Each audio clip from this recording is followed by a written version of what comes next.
Yang saya hormati Ibu Astuti Samosir MPD selaku dosen pembimbing mata kuliah retorika.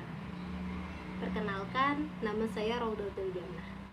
Pada kesempatan ini, saya akan menyampaikan atau membahas mengenai teknik retorika dalam menguraikan pesan-pesan pidato.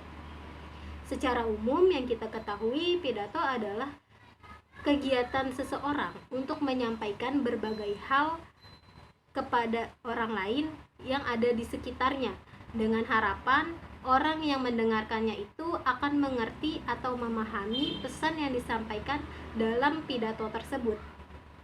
Dalam berretorika, ada 3 unsur aspek pembuktian, yaitu logika, etika, dan emosional. Yang pertama, pembuktian logika. Dilihat dari argumentasi pembicara atau orator itu sendiri. Dan yang kedua, pembuktian etika. Dilihat dari bagaimana karakter dari orator tersebut mengungkapkan melalui pesan-pesan yang disampaikan dalam orasinya. Dan yang ketiga, pembuktian emosional. Dapat dirasakan dari bagaimana transmisi perasaan dari orator mampu tersampaikan kepada pendengarnya. Untuk itu dapat dikatakan bahwa berretorika adalah aktivitas penyampaian pesan oleh pembicara kepada pendengar. Dalam menguraikan isi pidato sangat dipengaruhi oleh tujuan dan situasi pidato yang dipilih. Nah, di sini saya akan menjelaskan mengenai tujuan pidato. Ada 3 jenis tujuan berpidato, yaitu tujuan untuk menghibur, tujuan untuk menjelaskan, dan tujuan untuk mengajak. Yang pertama, tujuan untuk menghibur. Pidato jenis ini biasanya merupakan pidato paling sukar. Perhatian, kesenangan, dan humor adalah reaksi pendengar yang diharapkan dengan menggunakan bahasa yang bersifat mudah dicerna. Pidato ini memiliki kecerdasan untuk membangkitkan si pendengar tertawa. Yang kedua, tujuan untuk menjelaskan. Pidato jenis ini ditujukan untuk menambah pengetahuan si pendengar. Komunikasi diharapkan memperoleh penjelasan, menaruh minat, dan memiliki pengertian tentang persoalan yang dibicarakan. Dan yang ketiga, tujuan untuk mengajak. Pidato jenis ini ditujukan agar pendengar mempercayai sesuatu dan antusiasmenya. Keyakinan, tindakan, dan semangat adalah bentuk reaksi yang diharapkan.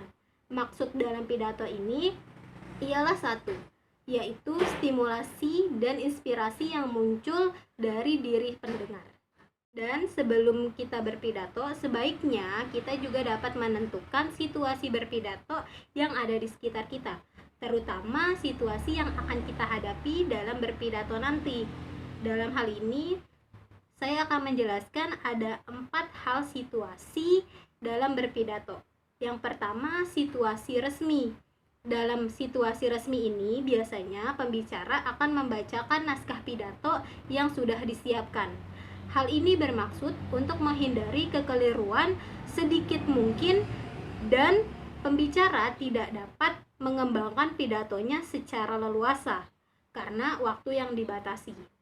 Nah, naskah yang kita baca, naskah yang dibacakan tersebut dapat berfungsi juga sebagai arsip.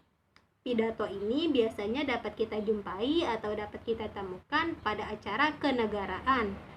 Dan yang kedua, ada situasi setengah resmi. Dalam situasi ini, pembicara secara leluasa dapat mengembangkan isi pidatonya secara luas dengan rinci, namun tetap memiliki kesan resmi dalam acara tersebut. Biasanya pidato ini dapat kita jumpai pada acara keagamaan. Dan yang ketiga, ada situasi tidak resmi. Dalam situasi ini, pembicara lebih leluasa lagi dalam menyampaikan isi pidatonya melalui penyesuaian dengan selera dan harapan pendengar.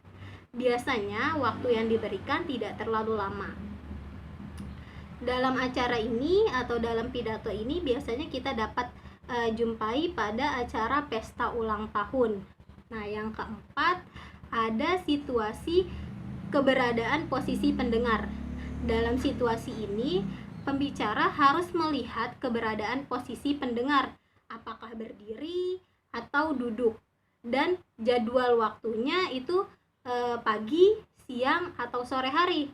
Apabila pendengar dalam keadaan berdiri, sebaiknya pembicara menyampaikan isi pidatonya secara jelas dan singkat agar tidak terlalu lama. Begitu juga apabila pembicara berpidato di siang hari dan terlalu lama, si pendengar akan kehilangan konsentrasi karena lapar atau lelah.